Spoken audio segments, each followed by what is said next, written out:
Cam Newton looked terrible the last time we saw him. What do we do with DJ Moore coming out of the bye? Week 14, wide receiver start sit. That's coming up next.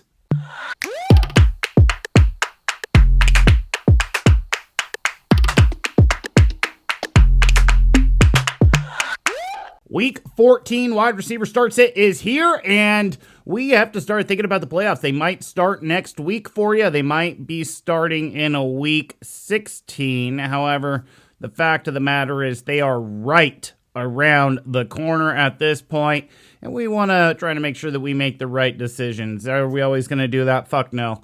I'm always making mistakes, but we have to make calculated decisions at this point, try to make the best decision we possibly can. Sometimes we have to take risks.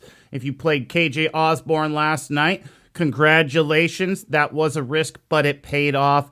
And there are other opportunities at risk this week, but these are some really good plays at week 14 that aren't necessarily being widely played. So let's start in Las Vegas with Hunter Renfrow, who is currently 71% started, so 29% of managers not starting Renfrow at this point. And I'm assuming a lot of that is standard leagues because a lot of Renfrow's value obviously comes from the PPR format, but this guy gets so much volume, it's hard to ignore him in any format at this point. But in the PPR format, this guy is an absolute must start with a guy who has an insane target share. He has at least 9 targets in 4 of his last 5 games. One of those games coming in with 11 targets. So basically coming out of the bye, this guy has been the most utilized receiver in this passing game. Take into account that Darren Waller, not even a game time decision at this point, already been ruled out for the week. So no Darren Waller. We know what happened to Henry Ruggs early on in the season. Bryan Edwards is not really panning out. Kenyon Drake broke his ankle last weekend. You get where I'm going here. We're starting to lose targets. Like, this is even raising Zay Jones's floor. And you're like, Zay Jones who? Yeah, that's right. Like, I mean, we are really having to dig deep at the wide receiver position in Las Vegas. Derek Carr is going to throw the ball significantly in this game against Kansas City, and I expect Hunter Renfrow to be a very big part of this offense this week. I wouldn't be surprised if we saw that he had a 30-plus percent target share in week 14 when it's all said and done. They just have to throw the ball somewhere, and obviously some of that has also been in Josh Jacobs, so make sure that you look out for my week 14 running back start sits as well, because he might be in that one. Little hint. But we're talking about a guy who's got a great catch rate. He's 35 receptions and 41 targets in his last 5 games. And you might be going, why aren't you looking at the whole season? I like to look at the season in 4 or 5 game increments, because I do believe a NFL season is like 4 mini seasons, just based on we've seen the ebbs and flows of football teams through this season, right? So what have they done for us lately? That is what the NFL is what have you done for me lately? And that's what a lot of fantasy is. So I want to look at what we've been doing on our latest trends. And the latest trend is Hunter Renfrow is in PPR format, a definitely must start. So week 14, lock him into that lineup. A guy that needs to go into put up or shut up. At this point, if he doesn't put up in week 14, I believe you can safely drop this guy moving forward, and that is Brandin Cooks. 49% started, so obviously a lot of that's going to be in PPR format. 51% of managers said no thank you so far this week. Obviously, there is time to adjust lineups. That's why we're doing this video. But production has fallen off since the Week 10 bye for Brandin Cooks. He's no more than 6 targets in that time. We're talking about a guy that early on in the season, in those first 3 weeks, when he was a PPR maven, was thriving on double-digit targets, and now we're talking about a guy that's not getting more than 6 targets. That's a big drop-off in an offense that, well, let's face it, is terrible, and they do like to run the ball despite they're terrible at that. So Brandin Cooks if he can't do it this week, why are we keeping on holding on to him? He's got a tough semifinal matchup against the Chargers. He's got San Francisco in the finals. I mean, San Francisco isn't Buffalo, but they are very good against wide receivers. And if Brandin Cooks can't put up numbers this week, then what are we doing? Seattle only allowed one touchdown to wide receiver since week 4. Like we just there's not a lot of good for Brandin Cooks moving forward. So if he can't do it this week, are you going to trust him in the playoffs? No. And so I think this really is a week where if he doesn't put up, he is a safe drop for you. He's not even a guy that's really bench fodder. He's not depth. He is a waste of space, and I really do feel like in most leagues that you will be able to go out there and find a better replacement player than Brandin Cooks at this point. I would just like to take a quick reminder to make sure that you like, share, and subscribe to the channel. Maybe leave a comment. I love interacting with all of you viewers. If you leave a comment, I will get back to you in as expedient manner as I possibly can. Had a couple questions last week. Really appreciated that. And come out with me with any more. I will do my best to get you as optimized as we possibly can for week 14. And we will move on to wide receiver in a position to succeed in week 14. And I'm going to go with DJ Moore. This is a guy that's 63% started in ESPN leagues. So a lot of managers not really trusting him. This guy, only 2/3 of managers right now have this guy in their lineup. But despite the fact that before the bye, he had 30.4 PPR points with Cam Newton back under center. Now, I know some of that PJ Walker was in the game as well with Cam Newton there in the beginning, but I believe it was Cam Newton that got him in the end zone in week 12, or in week 11, in week 12. Despite the fact Cam Newton was terrible, DJ Moore still had 4 receptions for over 100 yards. So there is upside, a lot of upside with DJ Moore. He is definitely Cam Newton's favorite target. I do believe he's going to be using Amir Abdullah as well out of the backfield, kind of like Christian McCaffrey, maybe a couple to Chuba, but I do believe that's going to be more Amir Abdullah. But Robbie Anderson's not panning out this season, and it's really been basically DJ Moore or bust in this passing game. And, when we talk about the Falcons, they're surrendering 13.8 catches a game to wide receivers. So if we're just going to go ahead and say that probably at least 50% of the catches are going to go to DJ Moore, that gives you a pretty good feeling if you have 6 or 7 catches for Moore this week. If Cam Newton kind of reverts back to more what he was doing when he was doing those short passes in week 11 than he was over week 12 when he decided to go a little bit more downfield. So if we do the little bit more dink and dunk, that's not bad at all for PPR. That's great for DJ Moore and what he does.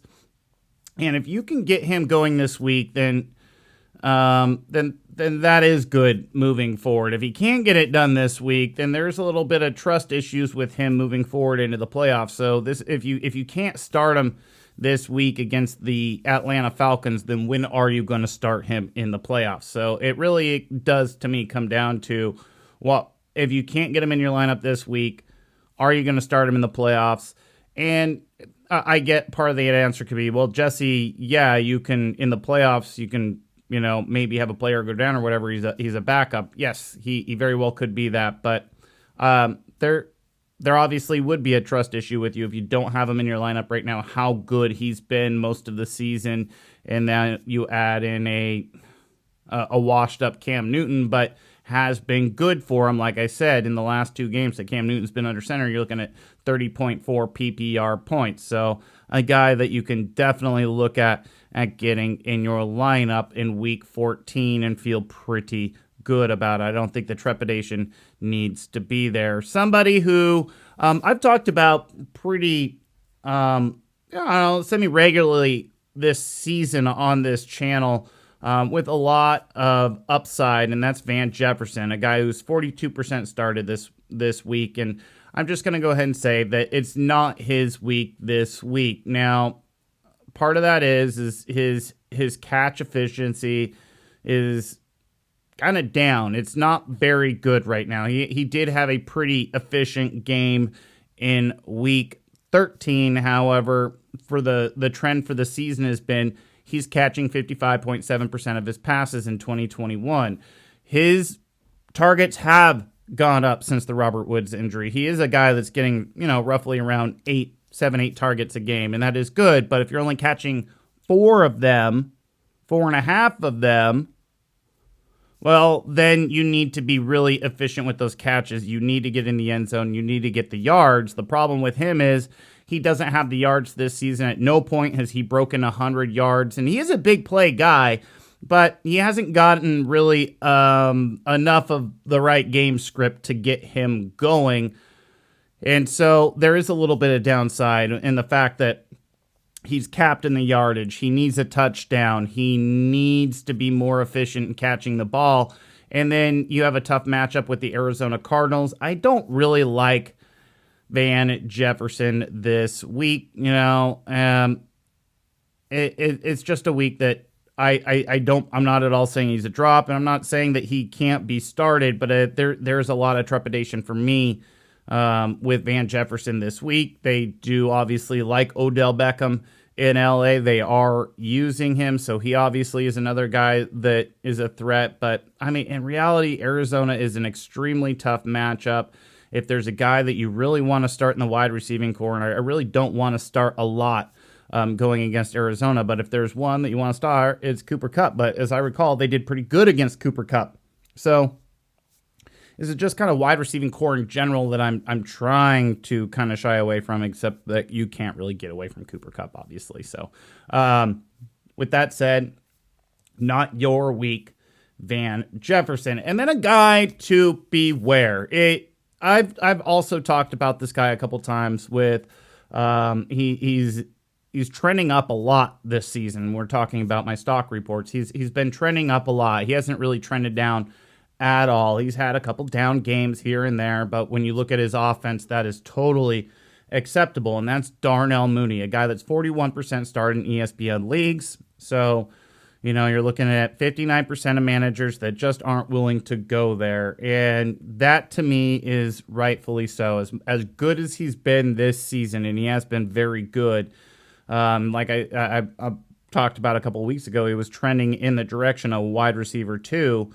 But he still is in that mid-tier flex territory, and a lot of that has to do with the quarterback play. You look at, the game script, what they're trying to do in Chicago, and it hasn't been working out. The quarterback play in Chicago has been absolutely terrible. They really do have to try to run this offense through the running game, and that creates less opportunity for a guy like Mooney, who has to deal with the return of Justin Fields, a guy that only has 4 passing touchdowns in 2021. He's not averaging even anywhere near a touchdown pass a game. So that in itself already lowers the floor of Darnell Mooney. And then we talk about the fact that Justin Fields has thrown for more than 209 yards just once in 2021. This guy has thrown for under 100 yards multiple times in 2021. The Green Bay Packers are getting Jair Alexander back. Allen Robinson should be returning for Chicago. There's a lot going against Darnell Mooney in Week 14. And although I do believe he still is in that flex territory, I do want to try to find a better flex. I do think there are other opportunities. I actually don't necessarily think that Jalen Guyton's a terrible play. Keenan Allen is not going to be playing this week. It does look like Mike Williams will be playing for the LA Chargers, but Keenan Allen's gone. That vacates a ton of targets. That vacates about 10, 11 targets in this offense. And not nearly all of that is going to go to Mike Williams. So a guy like Jalen Guyton could be getting 6, 7 targets this week in a vertical role. Another guy that has, I think, opportunity this week. there are guys that you can take flyers, and that is a Hail Mary, by the way. Just talking about Guyton, I'm just throwing out there that is a Hail Mary. Darnell Mooney probably would be considered the safer play based on what he's done this season. But when we're talking about situations right now, Darnell Mooney is dealing with Justin Fields coming back with back playing quarterback for the Chicago Bears. This offense has been inept. We all know that Matt Nagy probably and should be, and hopefully most likely will be gone at the end of 2021 because he is definitely not fit the bill what he was hired to do as head coach of the Chicago Bears. He has not fixed this offense, and this was supposed to be a year where you had more competent quarterback play, whether you were playing the veteran Andy Dalton or whether it was Justin Fields, this guy that had all this upside coming out of Ohio State, and you've just seen nothing but inept play on the offensive side of the ball in Chicago, and then on the defensive side of the ball, it's not the defense we're used to seeing up there, and so it's just not been a good team. Not really a good situation for this week, playing the Green Bay Packers. Not excited about it. That defense has been very good against wide receivers, so not excited to play Darnell Mooney. Just beware. He's not a guy with, I don't think, a ton of upside, and if he goes big, it's going to come in a very random big play way like he did when Justin Fields got knocked out and Andy Dalton came in and threw a 60-yard touchdown to him, and it just kind of break down in defense. So it's going to need something like that. And like I said, we've seen it, so we know he's capable of it. But I definitely think you need to beware, temper expectations for Darnell Mooney in Week 14. Thank you for watching. Please make sure to like, share, and subscribe to the channel. If you guys have any start-sit questions, you can obviously leave them in the comment section. If you want to get more of a roundtable approach, I joined 1080 The Fan here in Portland, Oregon with Mike Lynch and Rashad Taylor every Sunday morning at 9:30 a.m. Pacific time, so a half hour up to kickoff. We take start-sit questions. We'll take your start-sit questions if you want to send them in, and you can send those in at 503-250-1080, and then you can listen live on Odyssey.com. I will have a link to the live stream in the description below. Again, thank you for watching, and make sure to watch my Week 14 running back start-sits as well.